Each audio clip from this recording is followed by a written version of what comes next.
The world watched in absolute awe as one of the most eligible royal bachelors tied the knot in what can only be described as a fairy tale come to life, but behind the glittering facade of golden carriages and diamond tiaras lies a fascinating question that has royal watchers buzzing across the globe.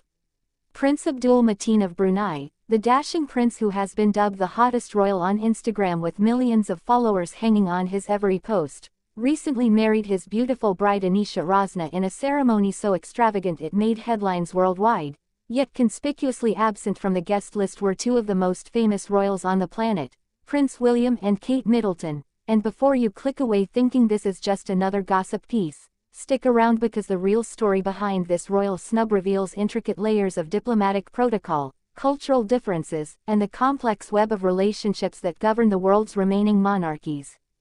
Let me take you inside the breathtaking 10-day celebration that unfolded within the walls of the Istana Nurul Iman, the world's largest residential palace with over 1,700 rooms that makes Buckingham Palace look modest by comparison. Prince Abdul Mateen, the fourth son and 10th child of Sultan Hassan al-Bolkiah, one of the wealthiest monarchs in the world with an estimated fortune exceeding $20 billion,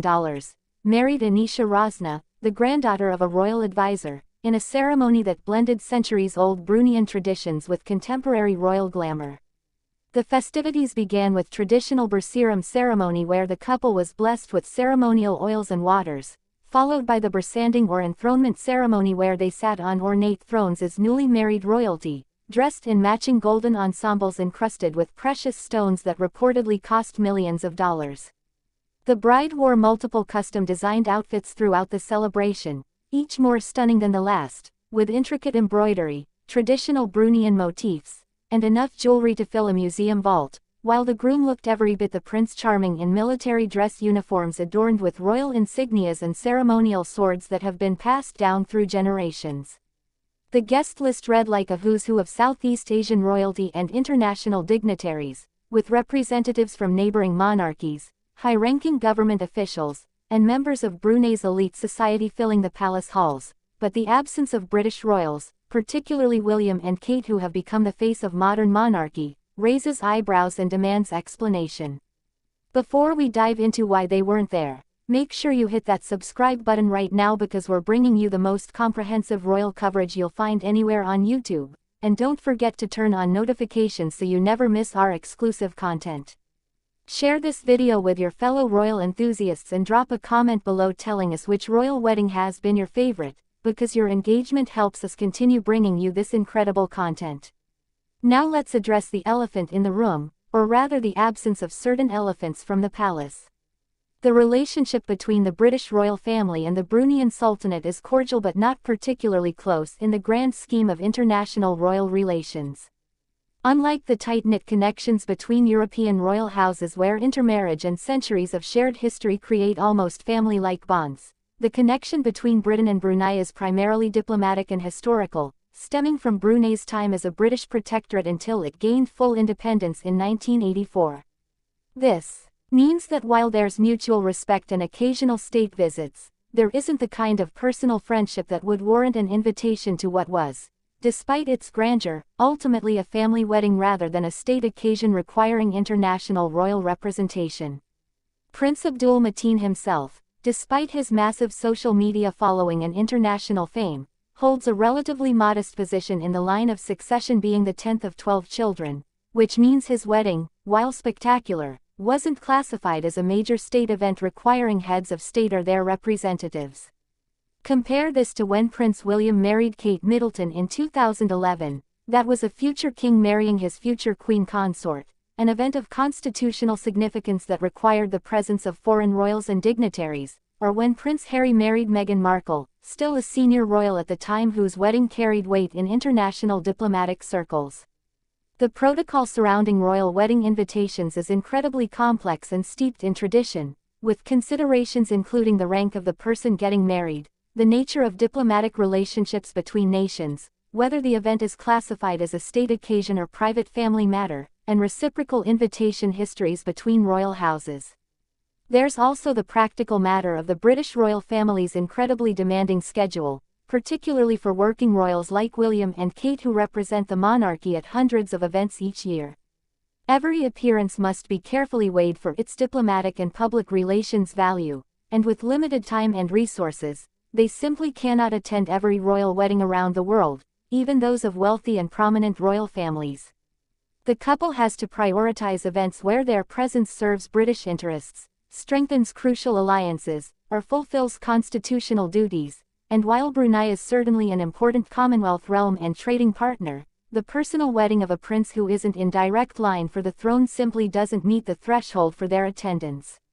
Furthermore, the Sultan of Brunei himself has been a controversial figure in recent years due to the implementation of strict Islamic laws in the country, including harsh criminal penalties that drew international condemnation and even led to boycotts of the Sultan's luxury hotels around the world.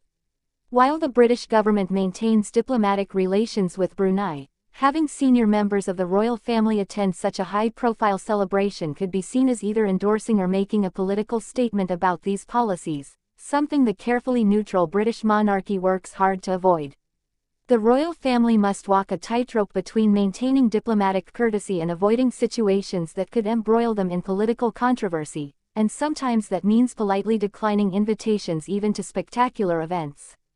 It's worth noting that this wasn't a snub in any way, as there's no indication that William and Kate were specifically invited and declined. Rather, it's more likely they simply weren't on the guest list to begin with, which is perfectly normal for a wedding of this nature. Royal weddings among European houses tend to be more interconnected affairs because of centuries of intermarriage creating extended family networks, but Asian royal families, while maintaining respectful diplomatic relations with their Western counterparts, often keep their celebrations more focused on regional royalty and domestic guests.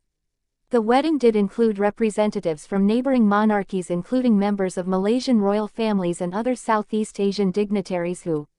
have closer cultural and geographical ties to Brunei. Prince Abdul Mateen's wedding does however highlight the fascinating parallel universe of Asian royalty that often flies under the radar in Western media despite the incredible wealth, influence, and cultural significance these royal houses maintain.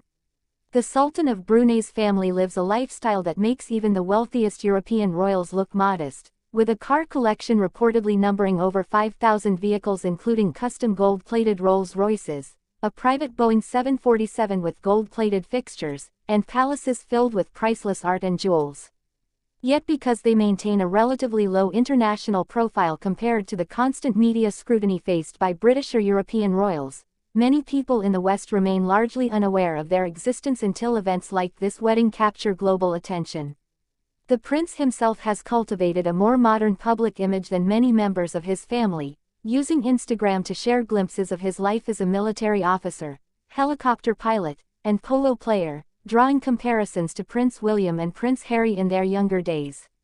His wedding combined respect for traditional Bruneian customs with contemporary elements that resonated with younger audiences worldwide, from the cinematic wedding photos to the prince's genuine displays of affection toward his bride that broke from more formal royal traditions. This blend of old and new, East and West, represents a generation of royals trying to maintain relevance and connection with increasingly global and digitally connected subjects while honoring centuries of tradition. The question of royal wedding invitations also opens up broader discussions about the future of monarchy in the 21st century and how these ancient institutions navigate an increasingly interconnected but politically complex world. As the number of remaining monarchies continues to dwindle, with many countries having abolished their royal systems over the past century, those that remain face questions about their relevance and purpose in modern democratic societies. Events like royal weddings serve multiple functions beyond personal celebration. They're opportunities for soft diplomacy, cultural preservation, and maintaining the mystique and appeal that keeps public support for these institutions alive. Every decision about who to invite, what traditions to maintain, and how much spectacle to display becomes a carefully calculated balance between honoring the past and remaining relevant to the present. So while it might seem disappointing that we didn't get to see Kate's impeccable fashion sense on display at this spectacular Bruneian celebration, or witness William engaging in diplomatic small talk with Southeast Asian royalty, the reality is that the absence of the Cambridge couple tells us as much about the intricate world of royal protocol and international relations as their presence at other events does. The wedding of Prince Abdul Mateen stands as a magnificent celebration in its own right, a demonstration of Brunei's unique royal traditions and the enduring appeal of monarchy in a region where these institutions continue to command genuine reverence and cultural significance. It reminds us that the world of royalty extends far beyond the British crown that dominates English-language media, encompassing diverse traditions, spectacular wealth, and complex relationships that shape international diplomacy in ways most people never see.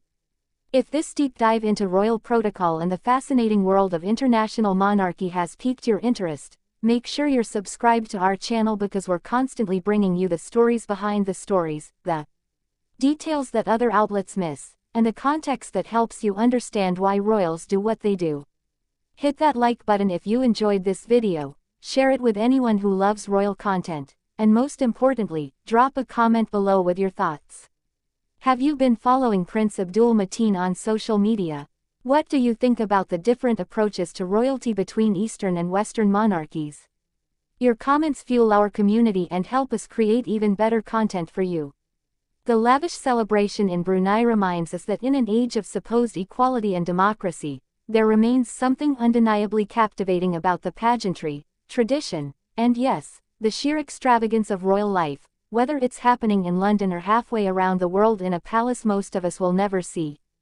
These events connect us to living history, to traditions that have survived centuries of upheaval and change, and to the universal human fascination with romance, celebration, and fairy tale endings.